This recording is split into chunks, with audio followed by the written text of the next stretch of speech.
Um, I don't have a bunch of credentials behind my name that would suggest that I know anything about addiction or mental health issues. So what am I? I'm just a dad who lost his daughter almost 3 years ago. That's a picture of her there, I think 6 or 7 months before she died. And I only put it up there just so you know, when you think of a drug addict, you think of the stigma, the druggie, the person in the street, the person who's struggling. She was a beautiful girl trying to get her life back, but really struggled with mental health and addiction issues. Katy was born on March 2nd, 1990. She died on March 15th, 2014, just 2 weeks after her 24th birthday. She died about a 9-iron for me, maybe a drive for John, away from my house, in a room by herself. Katy came into this world from the moment she was born. She didn't cry during birth. Third night home, she slept all the way through the night. We woke up and thought we were the worst parents in the world and ran in to check on her. But she was just that peaceful a child. And that peace seemed to be pretty consistent through all her preschool days. A very calm person, very nice to be around. She had a brother who tormented her, but that was just normal loving between siblings. When she got into grade school, we saw a difference. All of a sudden, she didn't want to go to school. She had stomach aches all the time. She had a lot of sick days, probably more sick days in her first couple of years than I had in my whole life in school. And so we went to get her checked out. We thought there was something physically wrong with her. And I said, no, nothing physically wrong, she's fine. So then we were worried about mental health and anxiety. So we took her to see, through her school years, probably 2 or 3 psychiatrists. Every one of them came back and said, she's a lovely child. She'll grow out of it. Don't put too much pressure on her. At the time, we were kind of happy to hear that news, but as I think back now, it's the one thing that really, really upsets me, because if you went to a doctor and they said, look, your white blood cell count's a little high, but don't worry, you'll grow out of it. You'll be fine. Don't put too much pressure on yourself. You'd never do that. You'd say, look, I sense something's there, so let's have a follow-up meeting. So I hope the medical profession starts to look at this and realize, this person that got misdiagnosed at this age died at this age. And that person doesn't know that. There's no connection between those two things. As Kate got into high school, she got a couple of jobs. She was working. She struggled with anxiety. We could see it. She started a job, at a food stand at a hockey rink. And the first day, he phoned me and was crying, and I'm never going to get through this job. By the end of the week, she was an expert at it. But that kind of anxiety, that kind of a pain, just to start a simple job that she was an expert at in a week, was a lot of pain for her. A little bit of bullying in high school, but it was a lot of normal high school stuff. But as she got to college age, and probably the last couple of years of high school, she had more independence. She was able to get out and do things more on her own. And I think around that time she took a drink. And that felt pretty good. So someone who suffered with anxiety, carries that pain since they were a child, has a drink and they feel good. That feels pretty, that's calming. That was probably the first time in her life she started to feel normal. But that wasn't good enough, and she didn't really like drinking that much. So she was smoking marijuana and some other things, and again, she felt calm when she was doing those things. But that got worse and worse, and I think she tried stronger and stronger drugs, looking for that something that would always make her feel better, make her feel like she could fit in, make her feel like she was connected to the rest of us around us. She spent a lot of money on cocaine. She had about $5,000 in the bank, blew through that in no time. And this is stuff I learned afterwards. She was taking ecstasy. She was taking almost at that point anything. Not into the opiates yet, but taking a lot of other stuff.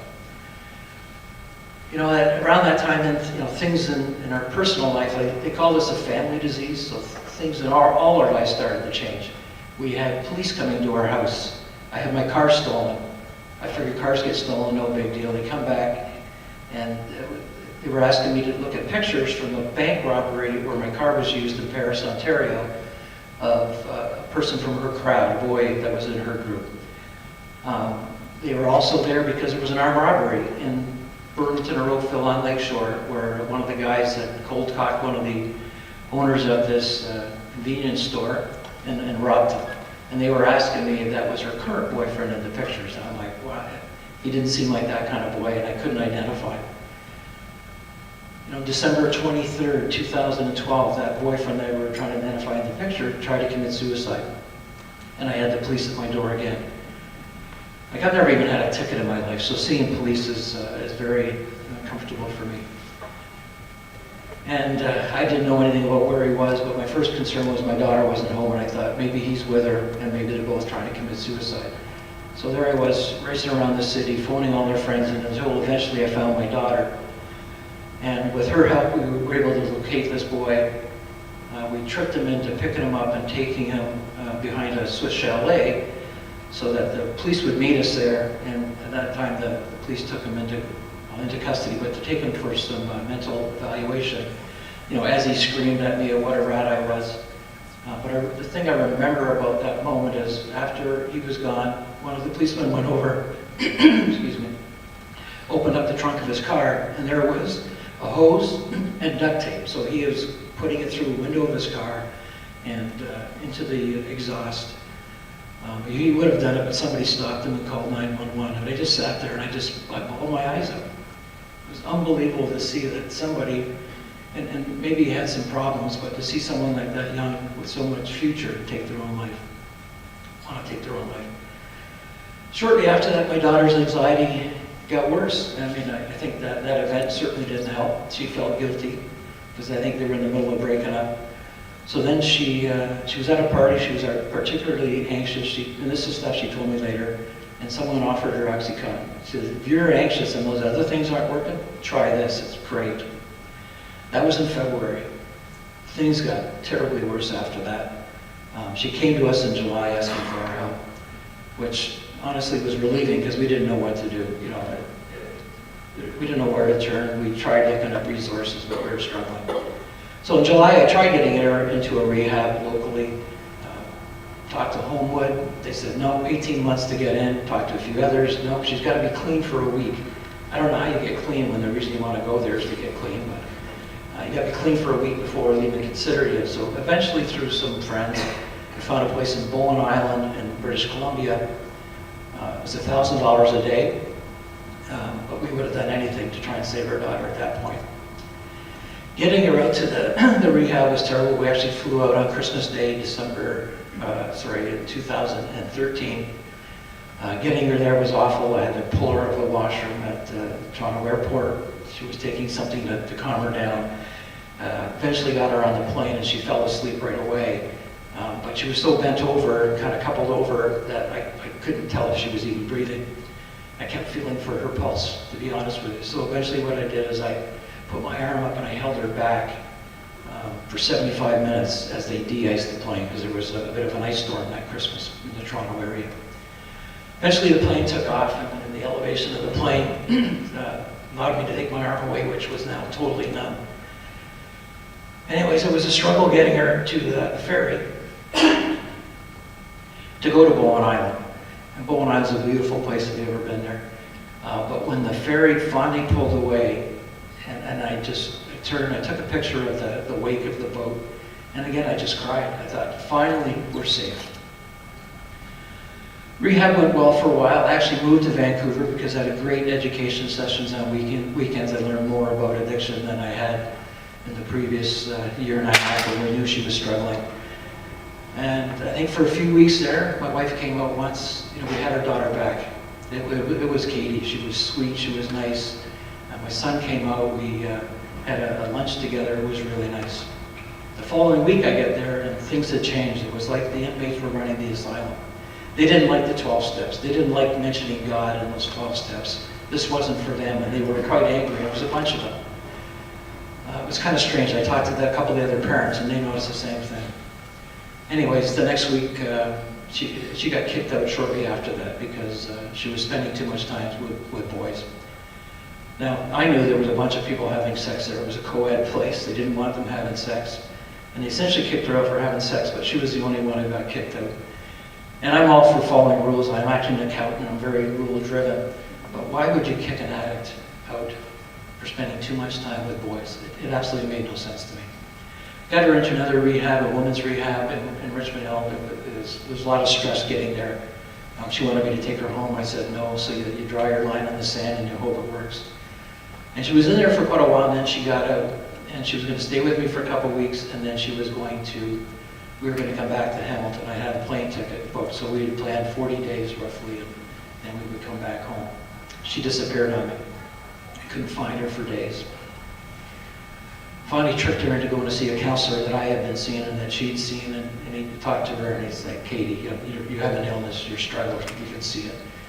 And he was able to convince her to go back into this women's rehab. I had to go back home, so I left. She was there a week, and she got kicked out of there. Went to get a tattoo one day, and then drank, and heard another girl partied, and they came back just in time for curfew, but Katy had obviously was inebriated. The other girl was too, but only Katy got kicked out. So my ticket that I planned for her to come back on had run out, so what did I do? I told her, you've got to take the bus. I actually thought this would be good for her, give her some time to think. 72-hour bus trip from Vancouver to Hamilton. On the bus, she found some people that gave her some drugs to calm her down. I mean, it's incredible, if you're an addict, you can find drugs, they tell me, in about 15 minutes, even in a city you're not from. She arrived back on March 8th, I think, or just before that. She came by on March 8th. It's been a nice day with my wife. She was staying at a friend's place about a 9-hour away. And had a nice lunch with my son. My wife took care of her, curled her hair, and it was really a nice day. But she got antsy as the night came on, and we wanted her to stay. And she said, no, I'm going to go out. We're going to go to a meeting, which was just a lie. One thing you'll find that addicts are fantastic liars. It's a survival mechanism. I'm not saying they're all bad because they lie. It's just survival. The rest of that week was difficult. My wife had planned some things to go, some day programs that were in Hamilton. They're going to do some yoga, mindfulness, and relaxation is key, I think, for people that are suffering from addiction. But when my wife went to pick her up, she just said, leave me alone, I'm not a child. So that Saturday, I remember I was walking our dog, and I went by the house twice, and something was telling me to go in, and I didn't go. We had friends for dinner that night. They left about 11:30, 11:40 as going up to bed. I had this habit of looking out the front window ever since all the police stuff. I never used to look out, and I look out every single night now, even to this day. And I look out, and I see two policemen coming up the driveway, one plainclothes, one in uniform. And these two other ladies following them. And I said to my wife, this doesn't look good.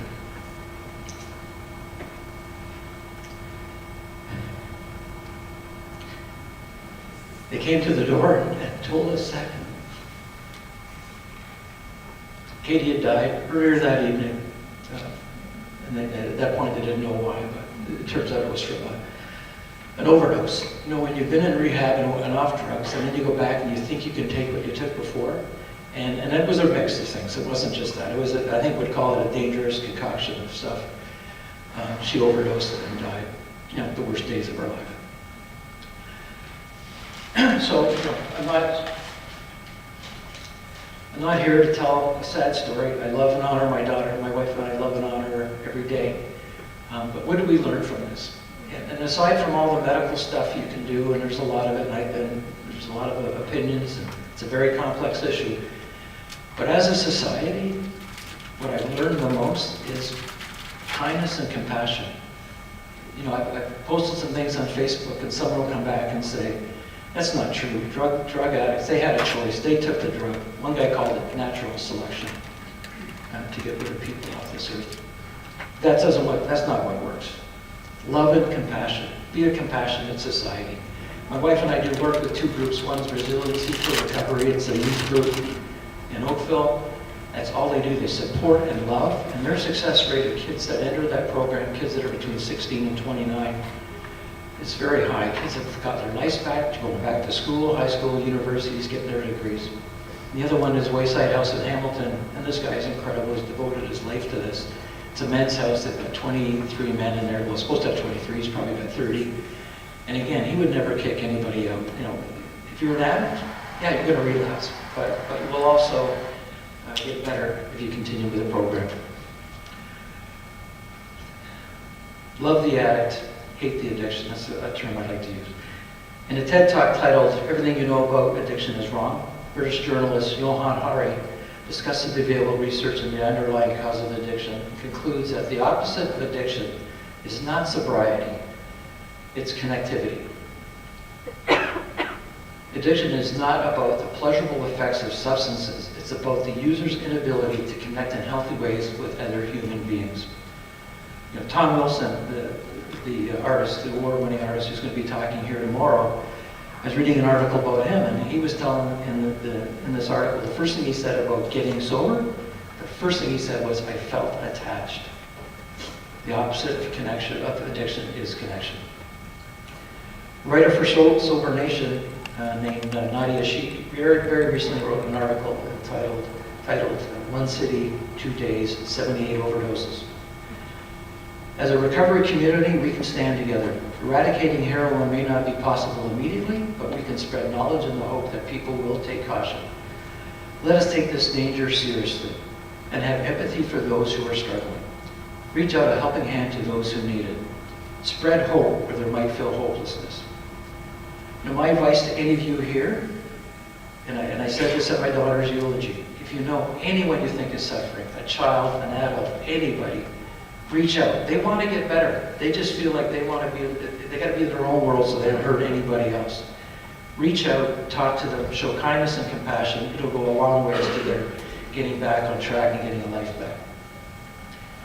I'll leave you with this. In a documentary called The Anonymous People, which is, I think you can rent it. I haven't seen it on many shows for free, but I would recommend it to anyone here. There was some graffiti on a wall that was a quote from someone named Luciano de Crescenzo that said, "We are each of us angels with only one wing, and we can only fly by embracing one another." I'd like to add to that. I think that on its own is powerful. I'd like to add to it that I think with the embrace of a compassionate society, these angels with one wing can soar, not just get better. Thank you.